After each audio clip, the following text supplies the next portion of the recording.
Greetings. Ephesians chapter 6 is very important. Ephesians 6. We wrestle. That's different to a fight. It's a personal man-to-man combat wrestling. You've seen wrestling matches, haven't you? We wrestle not against blood and flesh, but against the demonic forces in heavenly places. They're called governments. They're well coordinated and arranged. 1/3 of the angels are now against the Father. That's a massive force. And the whole world has been given into the hands of the wicked one. 1 John 5:19. The whole world lies in the hand of the wicked one. The Father has granted this rebel angel dominion to do his worst damage.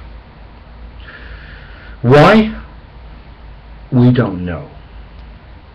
We don't know. We can't answer that question. Why does God allow evil? We can't answer that, because Isaiah 55 says, my ways and my thoughts are higher than yours.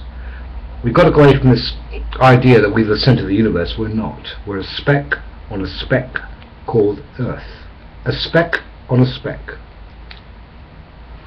But what is being settled here on this little speck called Earth is a universal issue. Whether our Holy Father has the right to, it's the wrong word, dictate, but can't think of another word, to tell us how to live. You see, you've got a reciprocation here with David and Absalom. As above, so below. See, Absalom, who King David loved, went around canvassing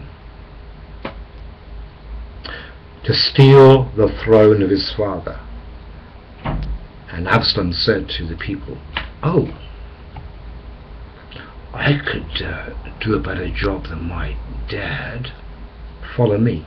And you know, if you read that account in the Bible, Absalom became very, very close to overthrowing his father David. As above, so below. And Absalom met a very ignominious death when he was caught by his long hair in the tree and was shot by arrows. And even then David said, Absalom, Absalom, my son Absalom. He wept over him. Absalom did this terrible act. He slept with his father's wives. As above, so below.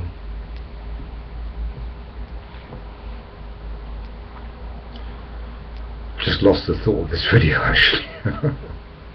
What am I talking about?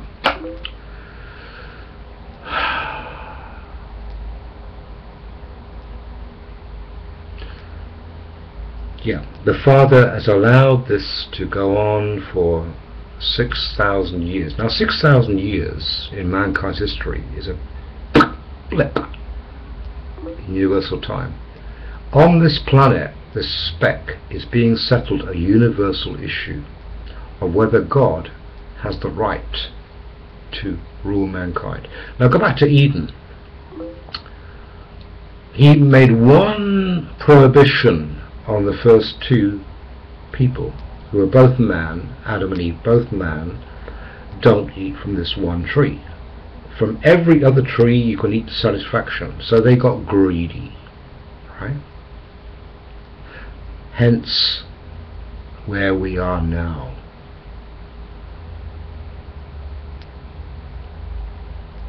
So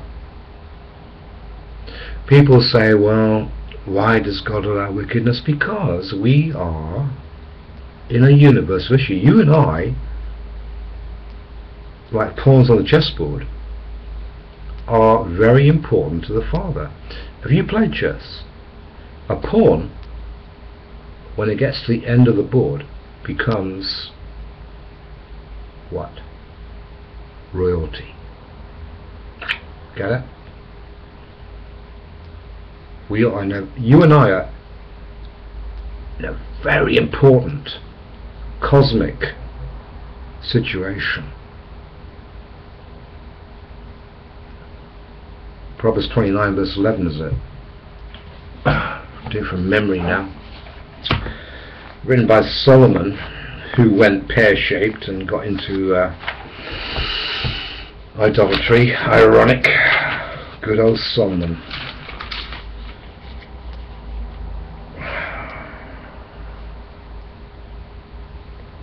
Right, I got the wrong verse here. But it says in Proverbs, "Be wise, my son, and give a reply to him who is taunting me." We cannot be wise and give a reply to Satan, who is saying, "I can do a better job than the Father." Right? Now, most of the world lies in the power of the wicked one. The wicked one who entices people through money, fame, fortune, etc. Ask you a question now. If you were a Christian, okay, did you pray this morning? Have you prayed throughout the day? Are you going to pray tonight? Or are you going to go to some kind of church to be spoon-fed once or twice a week, maybe? Are you on your knees digging for the real gold? Proverbs chapter 1 to 3. Are you digging for gold? Are you looking at some kind of scumbag piece of flesh to give you truth? It's like a leper going to another leper to be healed. Ridiculous.